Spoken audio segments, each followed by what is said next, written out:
So, Anime Expeditions dropped. I'm assuming you're watching this video because you want to know the opinions of someone with 16 hours on the game already, based on my thumbnail.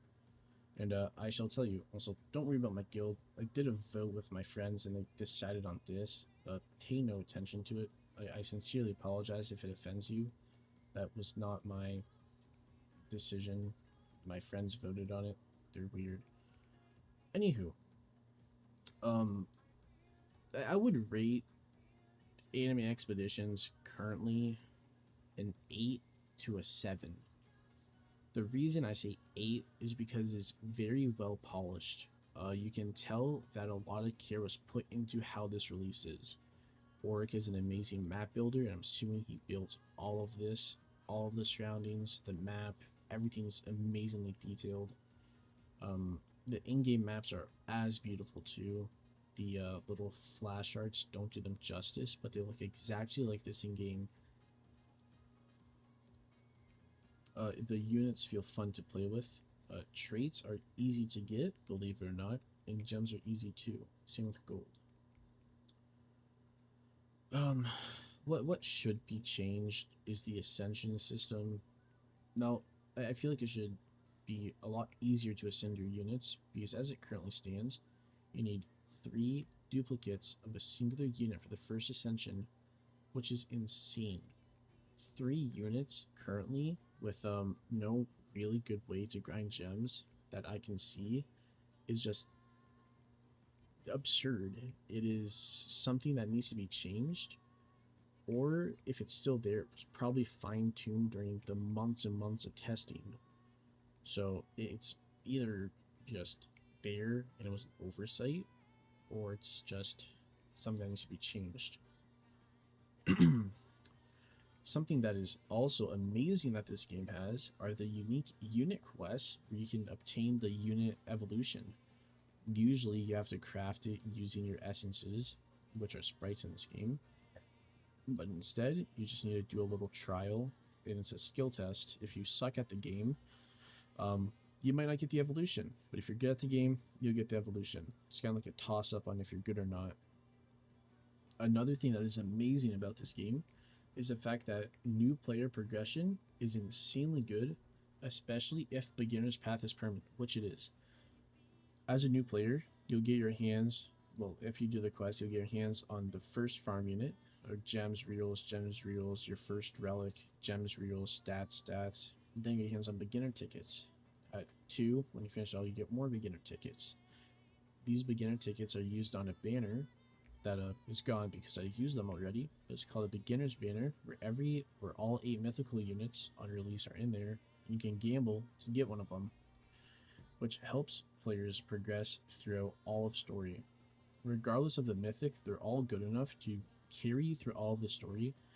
Maybe not hard, and definitely not mastery, but they're good enough to have you do all of that comfortably. While talking about story, they copied Reborn pretty much one-to-one with Star Missions. Reborn definitely copied someone else, but Star Missions, you do these challenges and you get your hands on 3 rerolls.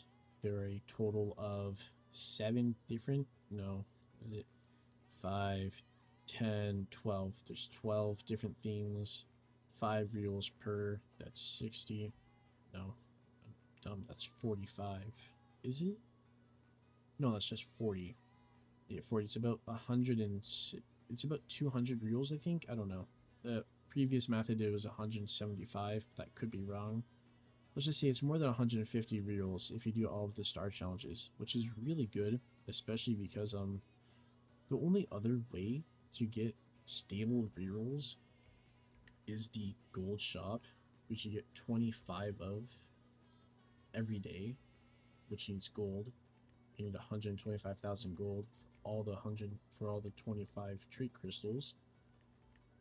And the only other way to really get that is by doing raid shops or doing your half-hourly challenge, which has a cap of 30 rerolls a day, 10 reels from your daily challenge, and 50 from your weekly. So you don't get that many rerolls daily. You get 40. You get 65 rerolls daily, from what I can tell. and then get 100 from the raid shop. Things I am not a fan of. I'm not a fan of the fact that there is no in-game macro, and that it was released alongside an informal macro for $25, which was then lowered to 16, followed by a sale for the release of AE. I personally think this is scummy. You're limiting the amount of people who can play your game immediately off bat. You're not going to have mobile players playing your game constantly. You're not going to have console players playing your game at all, for a matter of fact. So you're losing a good audience that can be playing your game, especially considering that console players are really loyal to the games they play. A lot of UTD console players constantly join VCs and play with each other. So it's a very deep community that should be welcome to these games, and because there is no in-game macro, they can't be welcome to these games, which is a huge flaw for the game itself.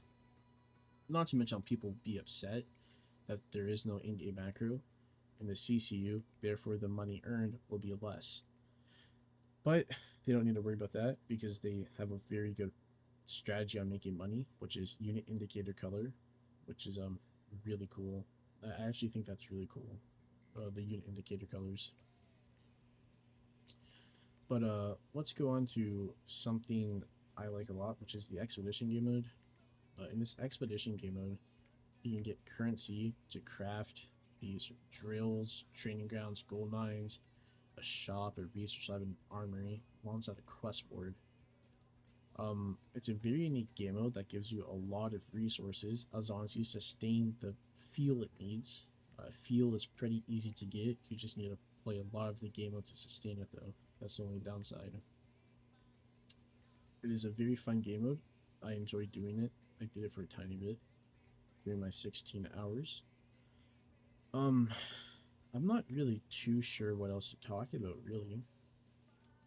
I went over how it's nice to get gems, currency's good to get. I went over how Ascensions are bad, there's no in-game macro. There's also some nitpicky bugs I have that I found. For example, on some of the challenges you'll see, it's like, don't spend this one. Win with spending less than 100k yen.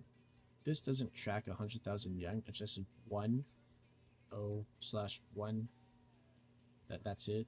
So you can't see how much yen you have spent, which is I feel like a massive oversight, especially considering that not everyone pays attention to the star missions, as they're more of an afterthought immediately.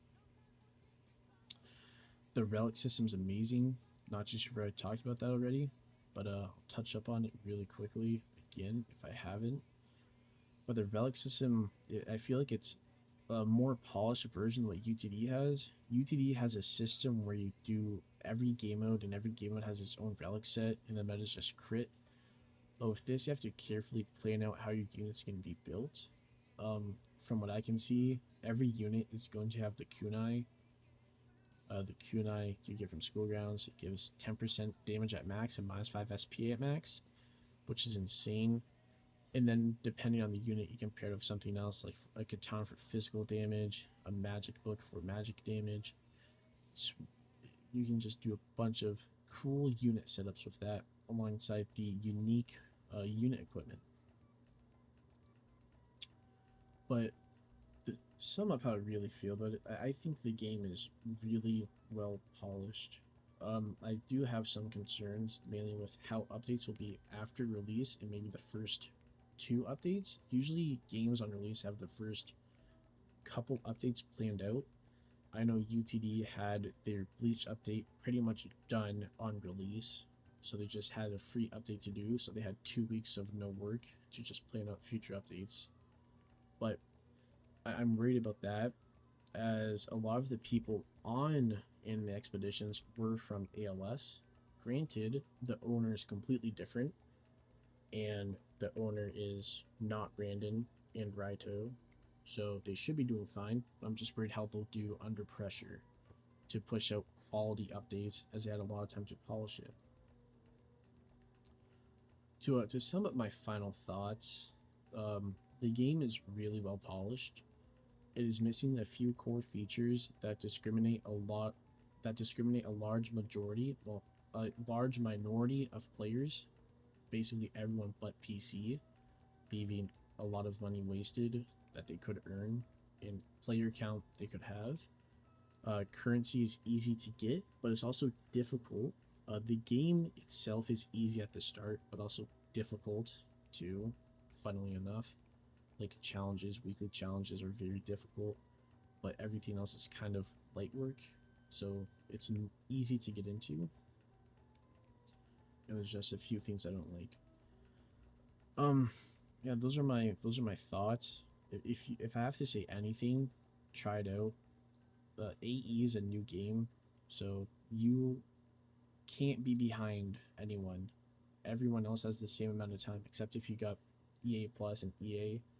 But besides those 2 days of head start, you can catch up within 16 hours like I did. I have 5 evolved units, including a secret.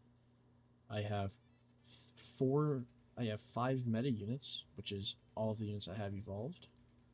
It's very easy to catch up, but macroing is going to be a pain. That is all. Thanks for tuning in.